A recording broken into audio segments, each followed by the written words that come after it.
Salut! Ramona aici și îți urez bun venit pe canalul meu de YouTube.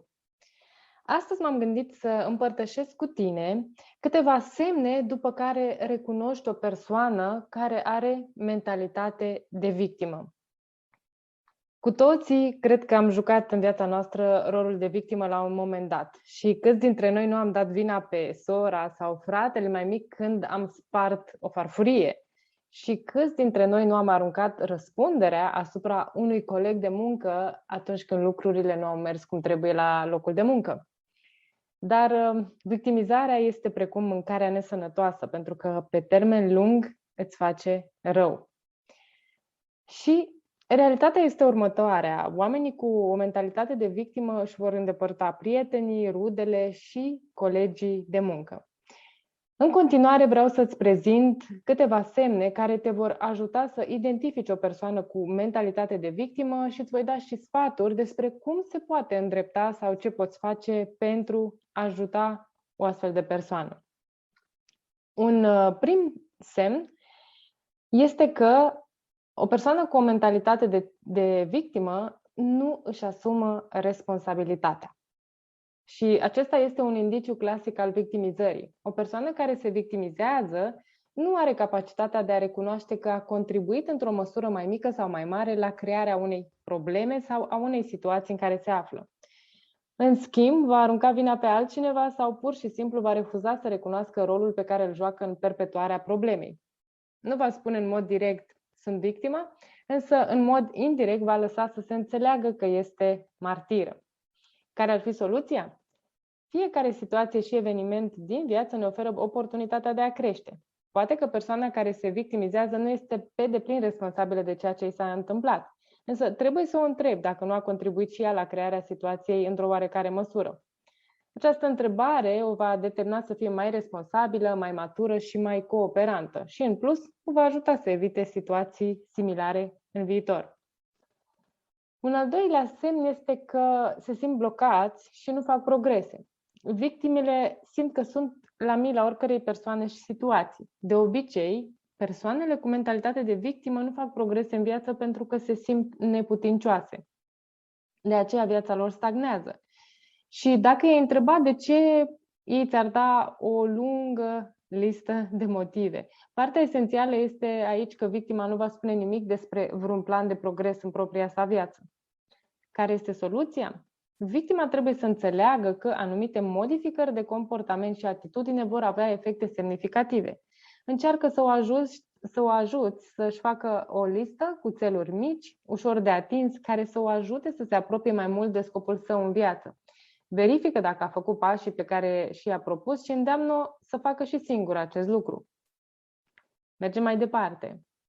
Un al treilea semn este că sunt ranchionoși. Victima este o persoană ranchionoasă, din păcate. Va ține minte supărările din trecut și le va folosi ca arme ori de câte ori se simte trasă la răspundere.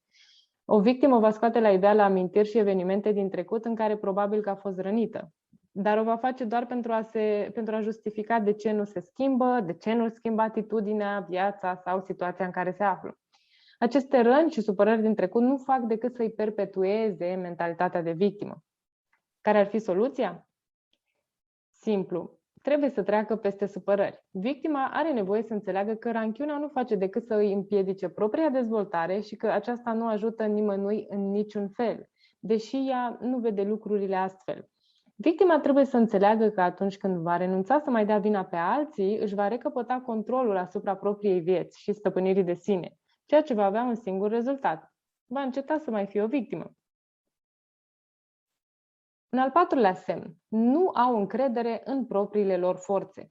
Victima nu crede că deține controlul asupra propriei vieți, de aceea nu știe să spună de ce are nevoie, ce dorește sau ce merită. Viața victimei este un șir de tipare de supunere și pasivitate. Acest tipar de comportament dăunează stimei de sine și dezvoltării personale. Victima nu reușește să iasă din acest tipar și poate suferi de anxietate sau tulburări depresive. Care ar fi aici soluția? O primă recomandare ar fi să ceară ajutorul unui psiholog, terapeut. Ar fi o șansă pentru ca victima să-și schimbe viața. O altă soluție ar fi să studieze o carte despre încrederea de sine pe care o poate găsi cu ușurință în librării, biblioteci. Și, în cele din urmă, trebuie să înțeleagă că nu va învăța peste noapte să fie încrezătoare în propriile forțe. Va avea nevoie de timp și de practică și va trebui să treacă printr-un întreg proces în care va experimenta, va greși, va încerca și, da, o va lua iar de la capăt. În cele din urmă, însă, victima nu va mai avea acel sentiment de neputință și nu își va mai plânge de milă. Următorul semn: se simt neputincioși. Acesta poate fi un comportament inconștient, adică victima nu arată în mod direct că se simte neputincioasă. În schimb, va avea un comportament manipulator și va încerca să obțină pe căi necinstite ceea ce are nevoie. De regulă, o astfel de persoană este suspicioasă față de alții, se simte nesigură și este în permanentă dorință de a afla ultima bârfă. Care ar fi soluția aici? În primul rând, nu trebuie să intri în jocul unei astfel de persoane, să stai departe de bârfe, să eviți să-i asculți poveștile de manipulare sau cele prin care își manifestă nesiguranța. Explică-i că vrei să o sprijini, dar nu contribui la sentimentul său de neputință. Un al 6-lea semn: persoanele cu mentalitate de victimă nu au încredere în oameni. Problema nu este doar cu încrederea în alții. Problema este că victima nu crede despre ea însăși că este de încredere și, prin urmare, presupune că și ceilalți oameni sunt exact ca ea, adică nu sunt de încredere. Soluția? Analizează faptele concret. Sunt sau nu oamenii de încredere? Mulți dintre ei sunt. Sunt mulți oameni de încredere în lume. Sunt mulți oameni care vor binele altora și care vor să ajute. Victima trebuie să înceapă să își schimbe părerile preconcepute despre oameni. Am ajuns la al 7-lea semn: nu știu să impună limite. Într-o relație, victimele nu știu să pună limite și nu știu să spună nu. Care ar fi soluția? Victima are nevoie să învețe să își stabilească propriile limite. Care este limita peste care nu poate trece într-o relație sau într-o situație? Este răspunderea victimei să decidă singură care sunt aceste limite. Numărul 8. Iau lucrurile foarte personal. Victima se supără foarte ușor. Pentru ea, orice dispută este un adevărat război și de aceea se simt în permanență atacate. Aici ar fi următoarea soluție. Victima trebuie să înțeleagă că o părere diferită de a ei și o critică primită nu sunt atacuri personale. Victima trebuie să înțeleagă că poate alege dacă să se lase sau nu implicată în certuri neînsemnate. Ce mai fac persoanele cu mentalitate de victimă? Un al 9-lea semn este că își plâng de milă. Victima are obiceiul de a-și plânge de milă. Ea se vede pe sine ca un copil lipsit de apărare, care nu se poate apăra singur. Și pentru ca ceilalți oameni nu îi arată simpatia sau empatia de care are nevoie, și-o oferă singură, ceea ce nu o face decât să pară imatură în fața celorlalți. Iar acest lucru îi perpetuează rolul de victimă. Avem aici o soluție? Da, trebuie să înțeleagă că toți oamenii au și zile grele și pot trece prin evenimente nefericite. Chiar și cei mai norocoși oameni pot avea parte de situații neplăcute. Victima trebuie să învețe să renunțe să se gândească că este singura persoană din lume care se confruntă cu o situație tristă, dificilă sau nedreaptă. 10. Se compară cu alții în mod constant. Victima are prostul obicei de a se compara cu alții în detrimentul său. Adevărul este că toți ne-am simțit în dezavantaj dacă ne-am comparat cu alții. Nimeni nu este perfect și nimeni nu le are pe toate. Care ar fi soluția? Victima trebuie să schimbe punctul de vedere. Trebuie să accepte că are și calități și că foarte probabil a avut parte și de lucruri bune în viață. Da, poate că nu are tot timpul noroc, însă nu înseamnă că totul este negru. 11. Se concentrează pe lipsuri. Chiar și atunci când se întâmplă lucruri bune, victima va căuta un nod în papură. Se va plânge că se plânge și apoi se va plânge că nu se va mai plânge. Este un cerc vicios. Ce soluție avem aici? Ar trebui să se concentreze pe lucrurile bune din viața ei, să le aprecieze și să își dezvolte obiceiul de a fi pozitivă și optimistă. Ar trebui să încerce să fie recunoscătoare și plină de speranță.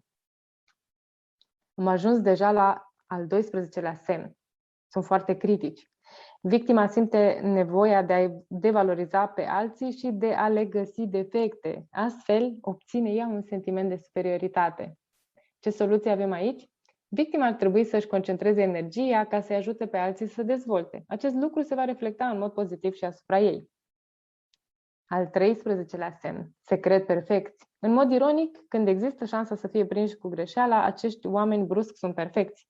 Această aroganță și atitudine narcisistă îi împiedică să aibă relații de încredere și de cooperare cu alții. Soluția? Victima trebuie să-și scoată cuvântul perfect din vocabular și să accepte că este un om ca oricare altul și că nu este perfectă. De fapt, cu cât își acceptă mai ușor defectele și greșelile, cu atât oamenii vor fi mai atrași către ea. Și am ajuns și la final, un al 14-lea semn al persoanei cu mentalitate de victimă este că această persoană rupe cu ușurință relațiile cu oamenii și spune, gata, nu mai vreau să mai am de-a face cu acești oameni cât trăiesc. Și dacă ai auzit și tu astfel de declarații din partea cuiva și nu avea legătură cu vreo situație periculoasă sau abuzivă, atunci era vorba despre o persoană care se victimiza. De fapt, astfel de cuvinte au legătură cu un comportament banal sau anumite probleme de cuplu pe care însă victima nu are capacitatea de a le rezolva. Iar soluția pe care o folosește este să înlăture persoanele respective din viața lor. Această atitudine cu puternice implicații emoționale creează și relații haotice. Ce soluție avem aici? Respiră, fă-ți ordine printre gânduri și fă o plimbare. Victima trebuie să conștientizeze tiparul de comportament care o face să rupă relațiile cu oamenii. Nu este o soluție și nu duce la rezolvarea problemelor sau a conflictului. Ce ar putea să facă, în schimb, ar fi să adopte o atitudine mai pozitivă și să spună oamenilor ceea ce simte. În cele din urmă, persoanele care se victimizează se vor confrunta cu consecințe dureroase în viață și în relații dacă nu își schimbă comportamentul. Întotdeauna există alternative. Trebuie doar să vrem să le găsim și să luăm decizia de a ne schimba. Sper că ți-a fost de folos acest articol, aceste informații și poți să scrii în comentarii dacă te-ai întâlnit și tu cu acest tip de persoane care au o mentalitate de victimă.